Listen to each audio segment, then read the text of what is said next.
welcome to another episode of Spotlight, where we get to meet a local youth worker somewhere in the UK in Ireland territory. Today we meet Gemma, who's up in Scotland in Glenrothes, Fife. We're going to get to know her and find out something of her ministry with young people, and we welcome her now. Hi Gemma. Hiya. So good of you to be with us. We know each other a bit already. We've done some stuff over Zoom quite a bit. Yeah. Not so much in person, which is the way of the world really. No, not met in person yet. So to start off with, we're going to get to know who you are before we find out about your youth ministry, and we're going to do that through My Life in Pictures. So here's the first one. Yeah, so there's a picture of just me and the kids there. A lot of the time it is just me and the kids because my husband works away.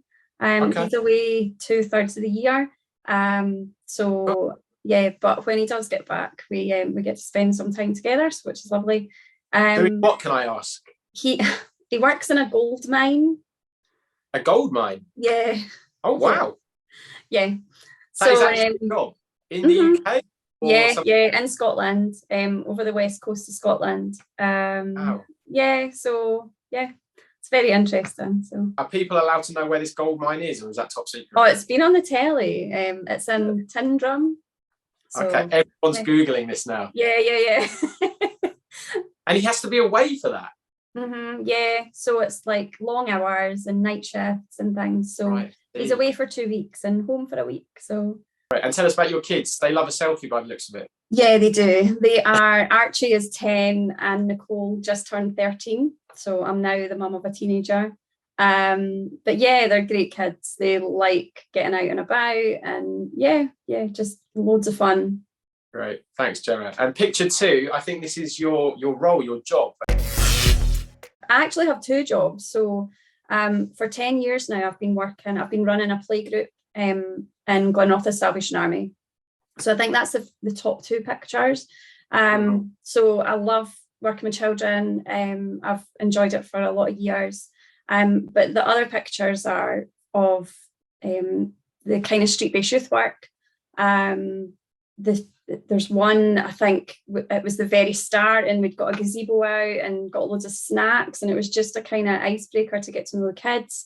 The bottom 2 pictures are some of the sites that we've seen when we've been out, which is really, really interesting. And some of the artwork we see on is amazing. The views, I forget how beautiful Fife is. It's gorgeous. So that's kind of one definite positive of my job, is getting out and about more, and getting to see these amazing places. Yeah. Thank you, Gemma. And then the third photo we can see is your hobbies. Yeah, my horse. He is an old boy. He's 25, and I've had him since he was 3. So I've been horse riding for over 30 years. So every chance I get, I'm up at the stables with the kids, with the dog. And if we're not out with the horse, we're out with the dog, walking the dog. We do a lot of walking as a family. So yeah. So that leads us on quite nicely to one of your roles, which we want to get to know more about today, which is street-based youth work. You're on the street, you're outdoors in beautiful Fife. Tell us, first of all, what is street-based youth work, and how have you got involved and engaged in that line of ministry with young people? Street-based youth work, to us anyway, is getting out and about in our local areas and engaging with young people that we maybe lost contact with, or establishing new relationships with young people that we've never ever met before, those of which we wouldn't build without actually leaving the building. So we go out and we engage with young people.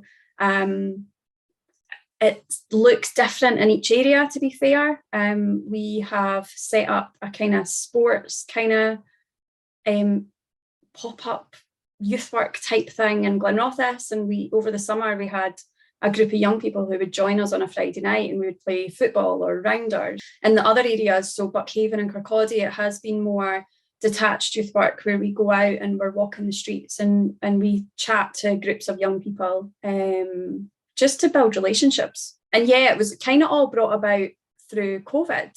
I was working for the Army as a core mission facilitator. So I was involved in all our activities and everything stopped. And I found myself almost worried about the young people in our area and how we were losing contact, which led me to look at a conversation that you had on Facebook as an almost introduction to street-based youth work. And then I found myself just researching it and contacting anyone and everyone that I could in Scotland to find out more, doing lots of training from loads of different people, and then starting it up in Glenrothes. Your role is actually to grow it across Fife, is that correct? Yeah. And how's that going? So when we first started in Glenrothes, it was as part of my core mission facilitator role. But then the Corps in Fife were approached by the Salvation Army, by DHQ, to put together proposals for new projects for a funder who was looking to fund new projects in Fife. And one of my ideas was street-based youth work. And could we put something together that someone would do that all over Fife? There's 6 corps in Fife. They are quite close together, and they work well together. There was a few other proposals put forward, so I thought, it might not, and the funder really saw value in it and chose it.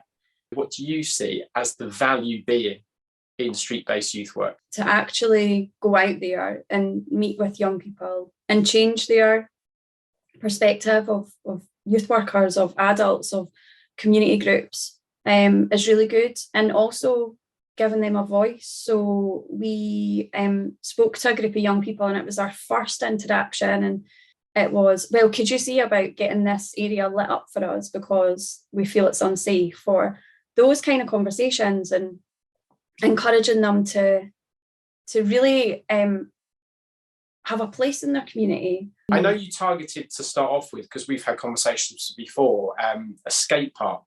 Mm-hmm.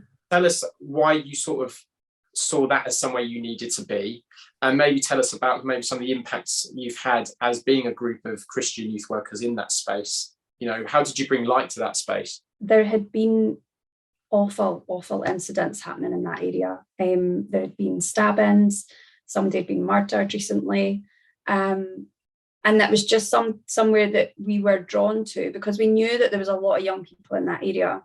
When we went down to the skate park, there was lots of young people there, about 150 metres away from where that had happened.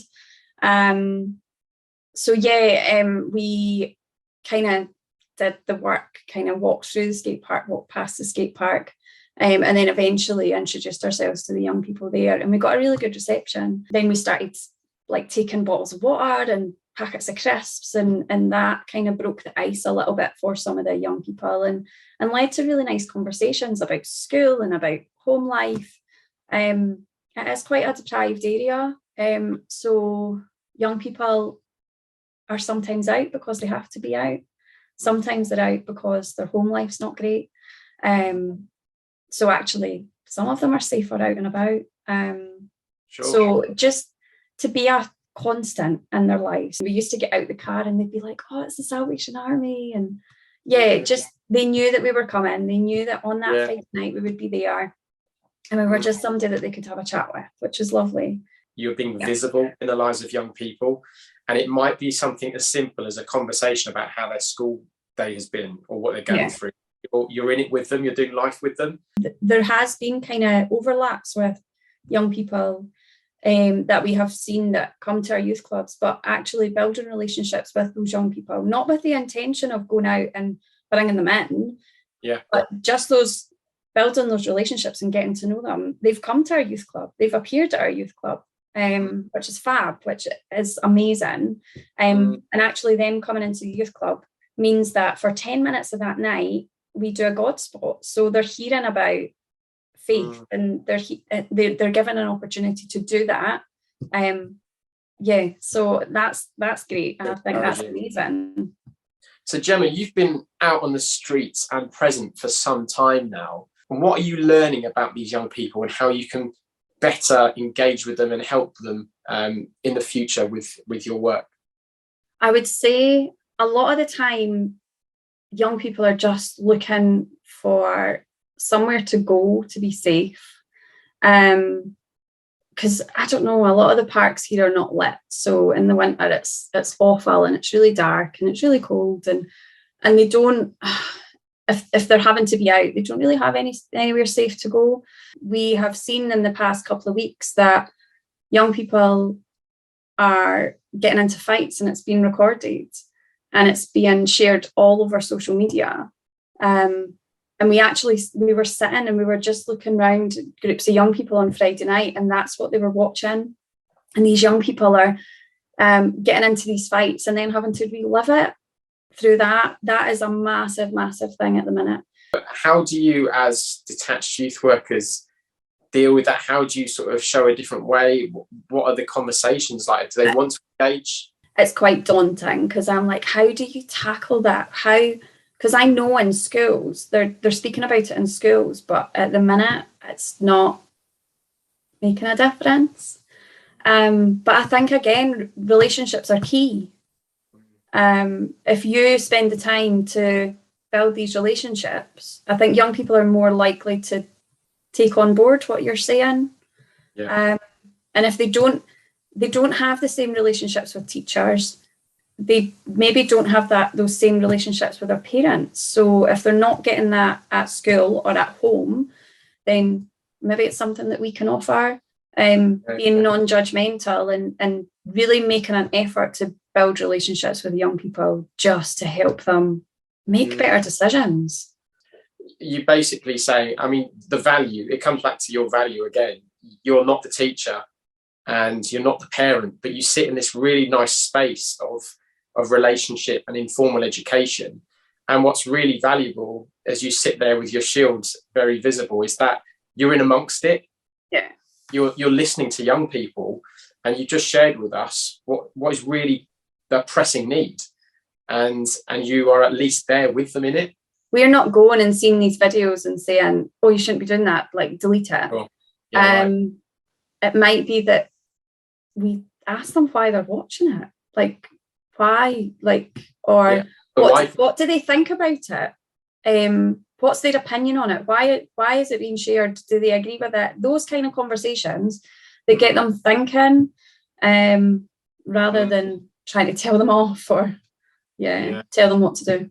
So I guess what people are probably thinking at home is that it sounds brilliant being engaged in the lives of young people out in the street, but it also sounds like a bit scary and a bit dangerous. And do I really want to put myself in that vulnerable situation? So I guess my question is for you, Gemma, is like, do you feel vulnerable on the street? Do you feel scared? And if you do, like, what sort of motivates you to keep doing it and being out there? I suppose when you're out on the street, the risks are more.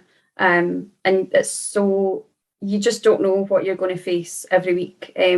Last week we went out and we were approached by two younger girls, and they had been approached by an older man who was being quite inappropriate and had just not the kind of situation that you want young girls to be in. But they were able to approach us and tell us about the situation, and I was able to actually walk them home and make sure they got home okay. We knew this guy was still out on the street, so we kind of informed the police. But I go out thinking, what are we going to face today? And it is quite scary sometimes. When you face a massive group of young people, you kind of think, oh, can I do this? But actually, they're in a more vulnerable situation than us most of the time, and they need us. That incident last week just shows that actually we're needed out on those streets. Had we not been there, I dread to think. I dread to think. I'm sure, I really hope that some other adult would have stepped in and got them home, but it does reinforce that actually we're where we're meant to be. Yeah, definitely. It is scary, but it's totally worth it. It's so worth it. Wow. Gemma, I mean, that story speaks for itself, doesn't it? That, you know, you're trusted adults out on the street, there for young people. And as you said, if you weren't there, who is? Yeah. And if you aren't there, what could have happened? Yeah. And those what could have happened are happening every night on our streets without trusted adults present. And that's why detached youth work exists. Young people want to spend their time outside. We've got every right to do that. But society isn't safe. And unfortunately, it probably never is going to be, but we can do something about that by being there for young people, not in our buildings, waiting for them to come to us, but going out to them. So Gemma, thank you so much for shining a light on ministry that we probably didn't know about.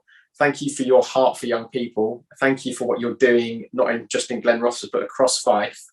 And I think I'll probably speak for everyone who's watching this interview that they're blessed to have you. And thank you so much for sharing something of your story. And hopefully we'll get to know a bit more about what you do in the lives of young people as you grow the project. And so that's it for another interview on Spotlight. We hope you got something from that. If you do want to know more about street-based youth work, you can probably get in touch with Gemma. We'll put her email address in the comments. Please join our Street-Based Youth Work Network, which is a group within the Facebook page. We've got over 180 youth workers who are engaging in questions around detached youth work. Our Children's and Youth Department put on detached youth work training, or street-based youth work training, which is an umbrella term for different ways of engaging with young people on the street.